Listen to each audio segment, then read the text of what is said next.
thank you, Rabbi Dunner, for joining us tonight. Before you begin, tonight's shiur is being sponsored by David and Naomi Kazovitz in memory of the 34th yortzeit of David's grandfather, Shmuel Yosef ben Yitzchak, Alex Shandor Kazovitz. He lived in Romania, left his family in 1932 to go to Montevideo to try and earn a living. Shortly thereafter, his wife and children, including David's father, joined him in New York, where he lived in Astoria, Queens. He had a grocery store for many years. He was an avid shul attendee, and he took care of his wife when she was sick. He was very cheerful and likable, spent many Shabbosim in Far Rockaway, and he always was known for doing Shtayim Mikra V'Echad Targum. Today's shiur is also being sponsored anonymously in honor of Stephen Marjorie Kellner's new grandson, born to their children, Sarah and Jeremy Chubak, and also on the shloshim of Lance Hurt's father, Mr. Sam Hurt, Shmuel Yeshaya ben Zev.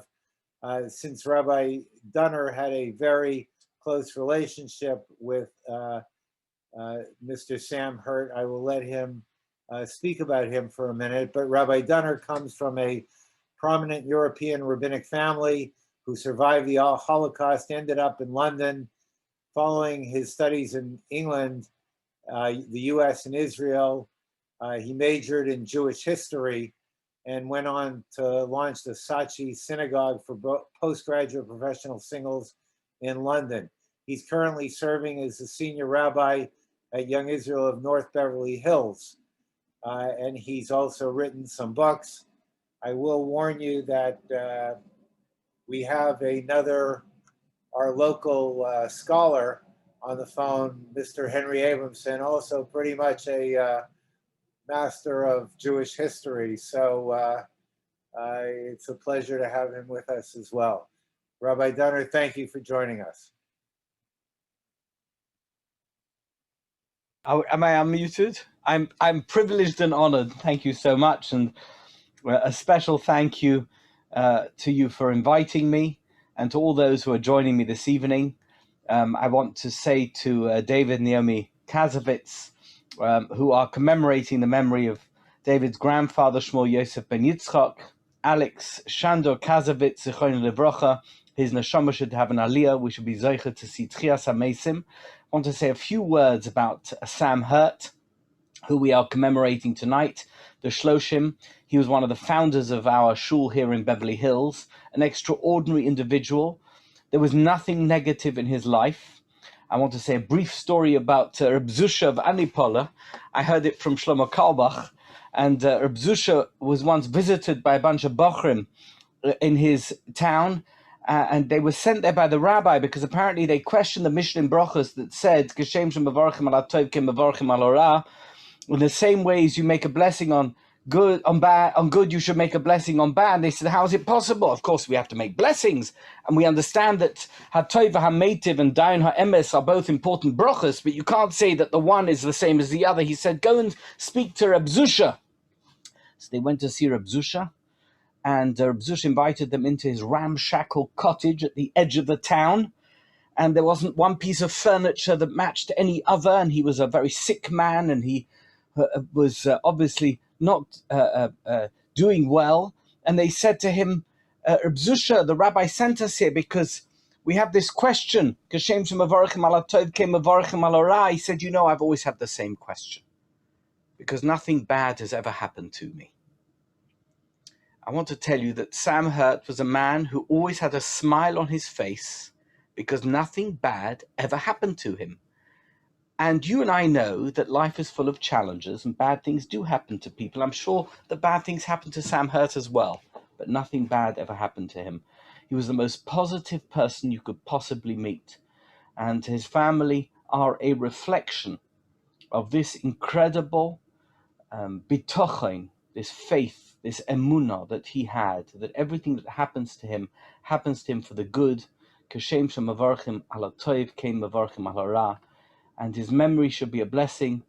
We've reached his shloshim. His neshama should have an aliyah. We should all be zeicher to see Tchias HaMeisim. And I also want to make mention of the fact that Henry is on this particular Zoom. Of course, he has me shaking in my shoes because I'm sure that I'm going to say something that he's going to say I didn't say correctly. I'll do my best not to get any of my facts wrong. And if I say anything of a historical nature, please give me some slack. Don't criticize me. I'm sure that somehow that what I have said will fit in with at least one version of history. As you know, history belongs to the victor, but it's all a question of definition. Who is the victor? I'm going to talk today very briefly, much more briefly than I'd like to. As you know, if you give the rabbi the microphone, he could speak for an hour or two, but I've only been given I've been told 30 to 35 minutes, which means I have to speak for 32 and a half minutes today. I wouldn't time myself, but hopefully I'm not going to go over my allotted time. I want to speak today about Nozir. Nozir is something that comes up in Parshas Nosai, and we're not familiar with Nozir because there's no Nozirs in our communities. I'm not at least familiar with any Nozirs in our community. There was one very famous Nozir. He was a Talmud Muvik of Rav Kook, the Nozir of Yerushalayim. He had a son called Rav Shari Ashuv Cohen. He was the chief rabbi of Haifa, died a few years ago. He had a son-in-law married to his daughter called Rav Goren, Rav Shlomo Goren. Rav Shlomo Goren was the chief rabbi of Tzahal and later on the chief rabbi of Israel, and an ardent Zionist and somebody who spoke up for Israel and a marvelous speaker and an absolutely superlative Talmud Chacham. The Nozir of Yerushalayim took on a vow of Nazirus. And of course, taking on a vow of Nazirus nowadays means that you remain a Nozir for the rest of your life because you can't bring the korban that would enable you to exit from that particular status. And that being the case, he grew his hair long, never ate meat, never drank wine, never was matami to mesim for his entire life. He's the only example of a Nozir that I am aware of because we don't have this concept of a Nozir in our lives. But we have a whole Masechta in Shas. In the Gemara, we have Maseches Nozir. And we have it here in Parshas Nosai. This week, we're going to read Parshas Nosai, and we're going to, in that Parsha, read a chapter that deals with the vow of Nazirus. Now, I just want to say that there are various opinions with regard to a Nozir. Is it a good thing or is it a bad thing? I gave a shiur a few years ago about the Nozir, and I went through the various opinions. We have the Rambam, we have the Ramban, we have other opinions, and they're based, of course, on a Gemara. The Gemara is in Maseches Tanis, Omar Shmuel, Kol HaYoshev B'Tanis Nikra Choytei. Anybody who says, I'm not going to eat anything, I'm going to be in a constant Tanis, I'm going to be a penitent, how am I going to do it? I'm going to not eat, I'm going to fast, that person is considered a choytei. Why? Why would he say such a thing? Surely, if you are somebody who fasts and you want to abstain from all matters relating to worldly pursuits, that's a good thing. No, he quotes a Tana. The Tana says, Rabbi Loza HaKapar Berebi Oimer. Rabbi Loza HaKapar says as follows, Ma Talmud loymar v'chiper olav ma'asher chota al hanefesh. Do you hear this? A Nozir is considered a choyte according to Rabbi Loza HaKapar. What sin did he do? What sin did he commit that he would be considered a choyte? Nefesh chota zeh. Why would we consider a Nozir to be a choyte? Says Rabbi Loza HaKapar, elo shetzier atzmoi min hayayin. He abstained from drinking wine. And we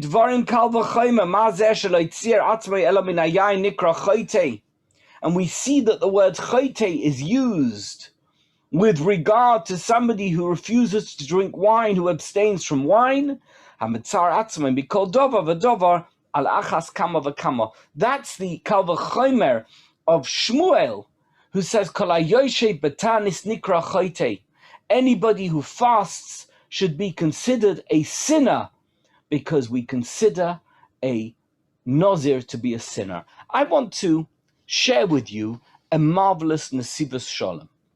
I'm a big fan of the Nesivos Shalom, the Slonim Rebbe, and the truth is that during his lifetime, he died about 20 years ago, and he had a Chassidus. I heard of him. I was in Yeshiva in Yerushalayim, and we heard of the Slonim Rebbe. I never went to hear him speak. There were apparently, at least according to popular myth, greater Rebbes than the Slonim Rebbe. I wish I would have gone to hear him speak. And I'm so glad that his words, his spoken words, were recorded and that they were published. And we have the Nesivos Shalom, which contains his profound ideas, beautifully presented, so that we can all benefit from them. And even 20 years after he died, and I'm sure for many decades going forward, we will all be able to benefit from the Slonim Rebbe's, Shalom Noach Berezovsky's great words, his ideas about the Parsha. He speaks about this exact topic. He says, Isha ki yafli lindo neder nozir lahazir lashem. He says, you know what? There is this pasuk in the Torah that speaks about the fact that somebody might take upon themselves this vow of abstinence. It is the Torah's version of becoming a monk or a nun. That's what it is. And he says as follows, Barashi. Rashi says as follows, it's one of the famous questions of juxtaposition, of proximity that we see particularly in Sefer Bamidbar. It begins, of course, at the end of Vayikra, where we see Ma'inyan Shmita Eitzel Har Sinai, but in Bamidbar we see this very often. Why is one parsha next to the other? Lama nismach al parshas Nozir le parshas Soita. Why is the parsha of Nozir presented to us in proximity to the parsha of Nozir? What's the parsha of Soita? It's about the wife who is suspected of adultery. And her husband takes her to the Kohen, and the Kohen gives her this water. And of course, if she is an adulteress, if she's somebody who's behaved immorally within her marriage, she's going to experience the most horrific of deaths, which I shan't describe now, but I think you know about. And that's what Rashi wants to point out. Anybody who sees a soita in her worst moment, in the moment of her death, in the moment of her demise, Yazir atzmai min hayayin, should immediately take upon himself that he will desist from drinking wine. I don't want to drink any wine. Look what happened to somebody who lost control of themselves. I never want to lose control of myself.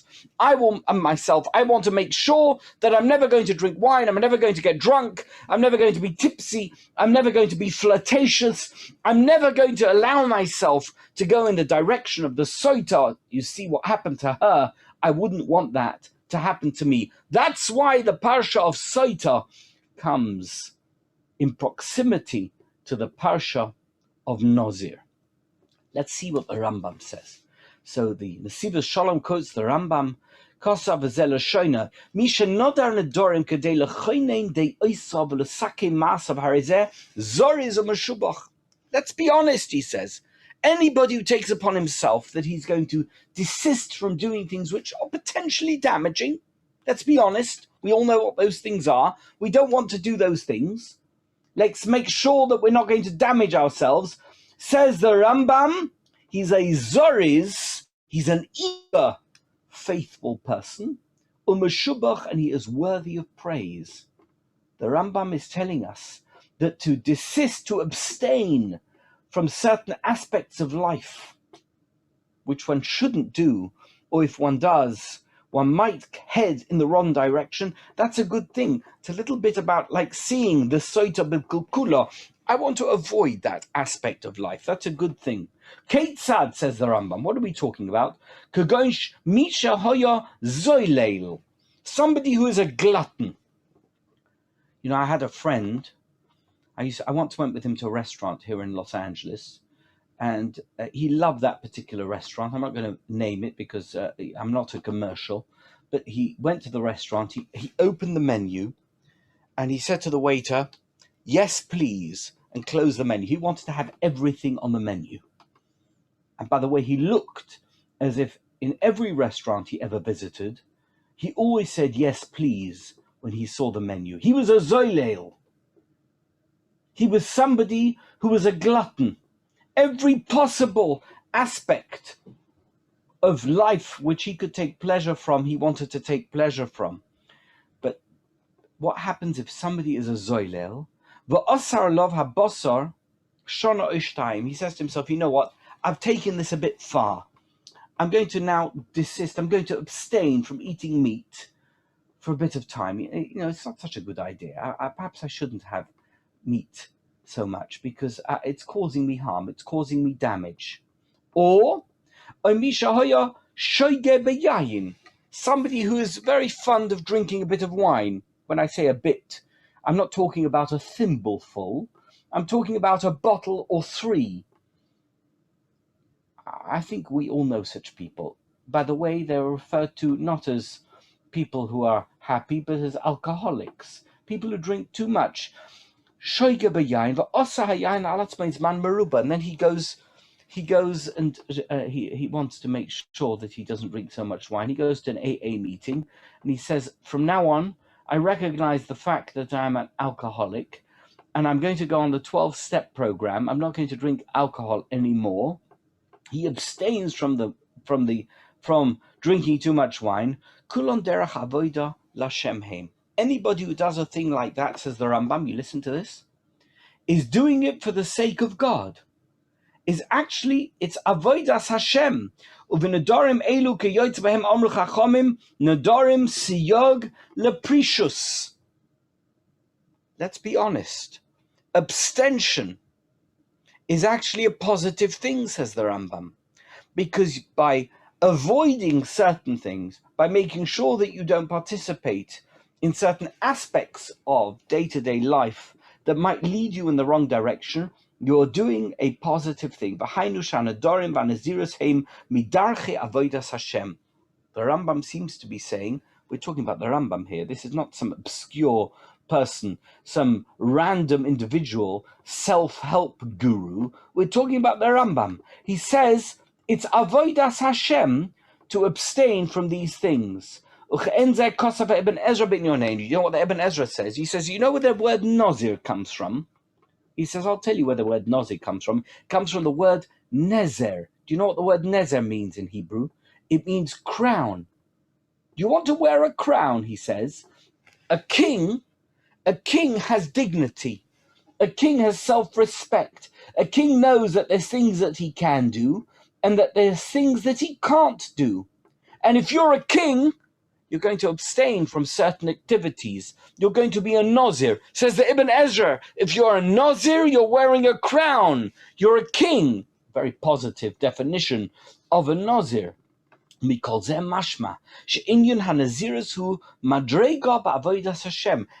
that we've said so far seems to indicate that if you become a Nazir, that's an aspiration in terms of the service of God. Why? I didn't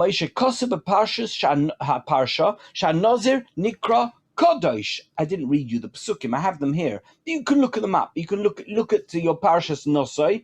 Look at your chumash. You'll see that a Nazir is called Kodosh. What does the word Kodosh mean? Holy, sanctified. Kodosh yiyeh, it says in the pasuk. You're going to be holy if you become a Nazir. The Medrash Nazir Nikra Kodesh and the Medrash Chazal continue with this theme by saying that a Nazir is Kodesh. If I would just end the shiur here, by the way, I'm sure that some people might be very happy if I end the shiur here, but if I would just end the shiur here, basically what I'm saying is, if you abstain from those things which are damaging in life or which are conspicuous consumption in terms of the human condition, that is a very positive thing. The problem is that there is a dissenting view. We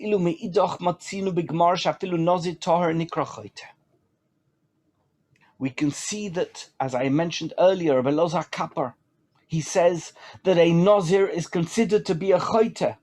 What does it say?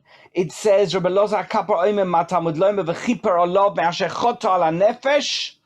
What does it mean? It means that a Nazir is a choite. V'lich'oir harazeh stira.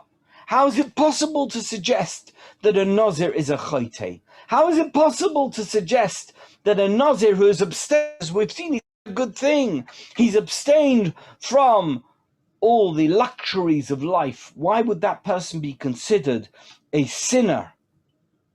Do you know what? The Rambam himself says something which contradicts, which counters that which he said that I quoted earlier. Because in Hilchas Deos, if you look at Perek Gimel, Halacha Aleph of Hilchas Deos, it says, Shema yoymar odom hoil v'akino v'atava akovoy d'chayoytze boy derech ra v'hein v'umaytziin es odom in ha'olam efroish mehen beyoyse v'esrachig letzad ha'achroin. Says the Rambam, perhaps a person is going to say, you know what, I want to have nothing to do with those things. It's not a good idea. He's going to say, I'm not going to eat meat, I'm not going to drink wine, I'm not going to get married. By the way, we have that in another religion. It means becoming a monk and living in a monastery.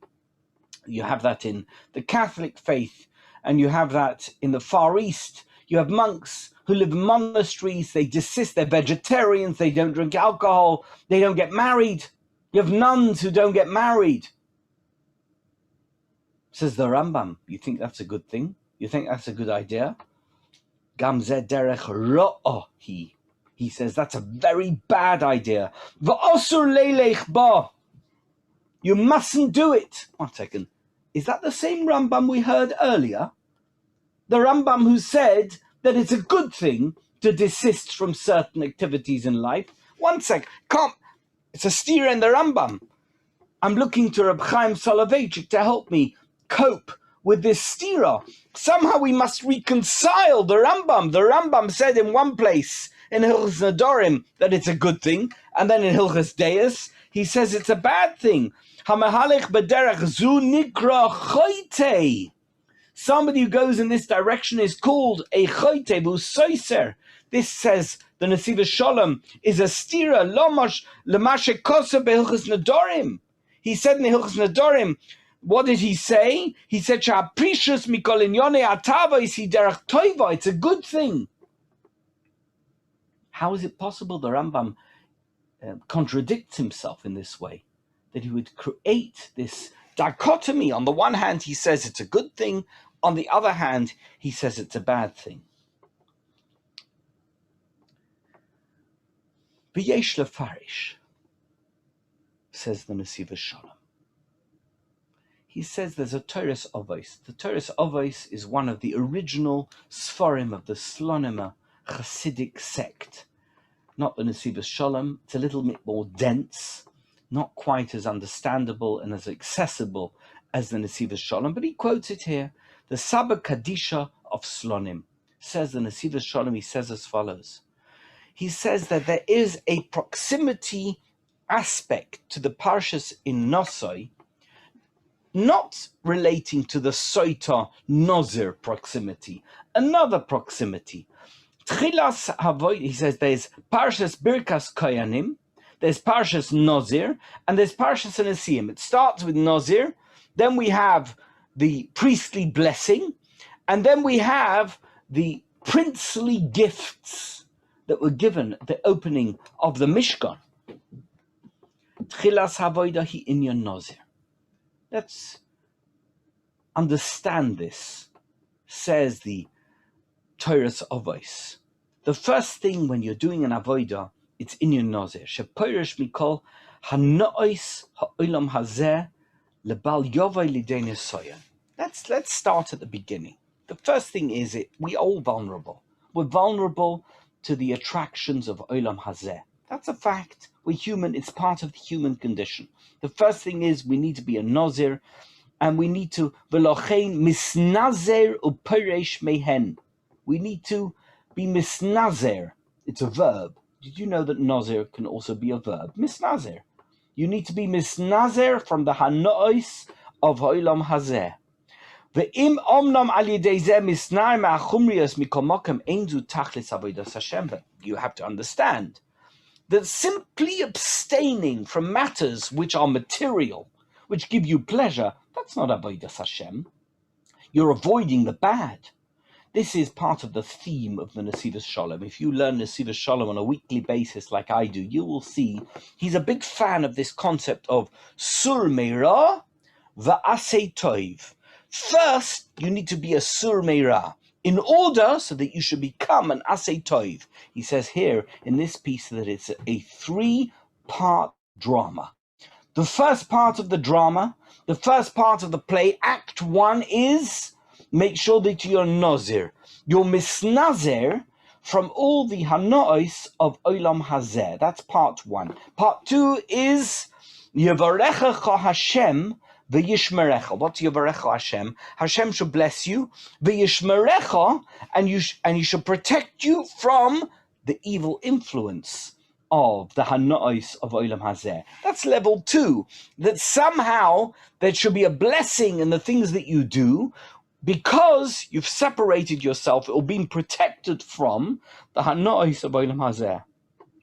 But ultimately, what is the ultimate form of avodas Hashem? That, says the Torah Sa'avos, is that the Nesiim, they brought something called eglois tzav. Do you know what eglois tzav were? They were the covered wagons. It's a representation of Olam Hazeh. Covered wagons. What were in those wagons? Not important. The fact is that they had beautiful things and they brought them and they gave them to the Beis HaMikdash. They wanted the Beis HaMikdash, the Mishkan at that time, to have the most beautiful things that was possible to have. They wanted to give everything that they had of a material basis to the Mishkan in the service of Hashem. And in his honor and in his service, they brought the Eglois Tzav. The Sheish Eglois Tzav in Yonim Hagashmiyim Shaharimu Oisam La'avodas Hashem. This, says the Nesivos Shalom, is the ultimate form of the service of God. You've got two types of service of God. You've got the service of God, which is avoiding the things which are going to lead you in the wrong direction. And then you've got the service of God, where you take those things that might lead you in the wrong direction and you use them, you elevate them, you bring them up, you turn them into something which is the service of God. Now, for someone for whom eating meat or drinking wine is a bad thing because it's going to send them in the wrong direction, they must be misnazer from the hanois of olam hazeh.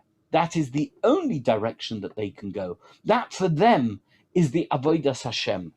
Then they're going to reach a level where they've managed to be protected. They're in a level of Yevarecha Hashem v'yishmerecha. But ultimately, and this is a really Hasidic way of addressing the world, we were only put here because, by the way, we could have been created angels. If we would have been created angels, and the Torah would have been in Shamayim, as Moshe Rabbeinu had in that. You remember that incredible Chazal where he gets into a debate with the Malachim about what it means to receive the Torah. He says, what, you're going to keep Shabbos? Are you going to do all the mitzvahs in the Torah? Of course, the Malachim don't do that. Why? Because they don't have a Yetzer Hara. We have a Yetzer Hara. We were put here with a Yetzer Hara. Now, the first thing is, we need to be sur meira. We need to get rid of the Yetzer Hara. We need to make sure that those things which might lead us, send us off into the wrong direction, make us do things that we ought not do, which will make us drift from our spiritual pursuits, so that we don't behave as we ought to behave as servants of God. We need to make sure those things aren't in our life. But ultimately, every aspect of life, whatever it may be, whether it is meat, whether it's wine, whether it's getting married, whether it's every aspect of the wonderful world in which we live, all the physical aspects of the world, we can turn that into asei toiv. We can turn that into something which is positive. Now, in one place, the Rambam is addressing those who are addicted to olam hazeh. well, if you're addicted to Olam Hazeh, you better do everything you can in your power to make sure that Olam Hazeh is not a part of your life. But that's not the ultimate form of what it means to be a Jew. Ultimately, if you're going to be a true Jew, it's not that you should become a Nazir. If you are somebody who's capable of absorbing Olam Hazeh into your life for a positive, spiritual, godly purpose, and then you reject it, you're a chote. You become, that's what the Rambam says in Hilchos Deos. You are a chote. You must take every aspect of the physical material world and introduce it into the spiritual. Make sure that your Shabbos has the best food, that you drink the best wine. At the Seder, we know that the halacha is you don't drink the cheapest wine that you can find in the store. You find the best wine, the wine that's going to make you truly appreciate the mitzvah of Arba Kosos. You want to make sure that the menorah that you light on Hanukkah is the most beautiful silver menorah. That's not because you're embracing materialism. It's because you appreciate the mitzvah of commemorating the nace of Hanukkah. It's not if you do something materialistic that somehow that makes you a materialist. It makes you a spiritualist if you're doing it for the sake of Hashem. Says the Nesivos Shalom. There's no contradiction between the two opinions that say, on the one hand, that a Nazir is a chote, and on the other hand, that a Nazir is a kadosh. If you are somebody for whom the materialistic aspects of life are going to drag you down, then it's good to abstain from those aspects of your life. But if, on the other hand, you are capable, you are able to take the materialistic aspects of your life and turn them into avodas Hashem, that is the highest form of the service of God that you can achieve. That's why God put you here. It means that you have managed to beat the odds. You have managed to take that which is impure and turn it into something pure. When you make a bracha on an apple, you're turning that apple by saying Bayer Priyoetz into a holy object, and then you're eating it. But if you take an apple and you're not making a bracha, you've turned that apple into something material, but worse than that, you've turned yourself into someone who has rejected God. And that is the message of the Nazir. The Nazir is only there as the method by which we can reach the stage of Yavarechacha Hashem v'yishmerecha. But ultimately we must be the Nesiim, where we take the Eglois Tzav and we turn that into something which is in the service of God. Thank you. Yeshkayach, that was terrific. Thank you so much. Thank you so much, all of you, for joining me. Thank you. Thank you. I enjoyed it very much. Have a good Shabbos, everybody. Good Shabbos. Okay, Shkoch, thank you. Have a good Shabbos. next Thursday night is our last Thursday night shiur, so looking forward to seeing everyone. And then finally, we are back in person starting this Shabbos.